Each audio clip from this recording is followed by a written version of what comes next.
خب الان میخواهیم جلسه سران خلان فینیتو را آغاز همی بکنیم. اندی ریس ریس بگو. کت خدا، من به عنوان دکتر ریس درخواست دارم که علوفه های طویله قاس را به طویله من هوی تو دم به الاغ کت خدا هم نیستی. از کی تا حالا شدی دکتر؟ ببین من را اینطوری نبینم. من لوله کش میباشم اندی، لولت میکنم اندی. بشین ببینم بابا بیریخ.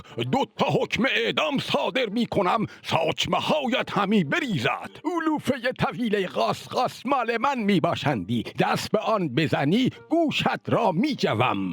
بمیر بابا گوشخار، من را میزنی الان دکور صورتت را عوض همی میکنمندی. ساکت، خفقون بگیرید. الان اهالی صدایتان را میشنوندی. خیر سرم قرار بود سامانه کت خدایی را یک دست کنمندی. ای وای، جان مادرتان بند را آب ندهید. میخواهیم برویم جلوی اهالی قضیه را ماستمالی کنیمندی. آهای اهالی فینیتو، سران خلان فینیتو با یکدیگر هم افزایی و هم اندازی و هم شکمی و هم دماغی دارندی، هیچ اختلافی هم ندارندی.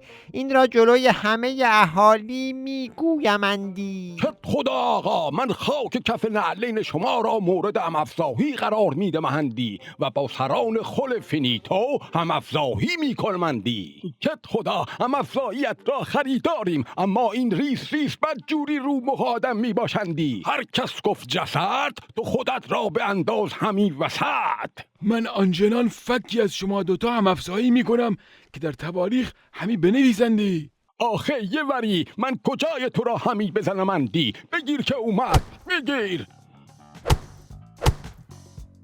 کت خدا زور بی خودی نزن، هم افزایی را هم بگذار، در کوزه آبش را همی بخور.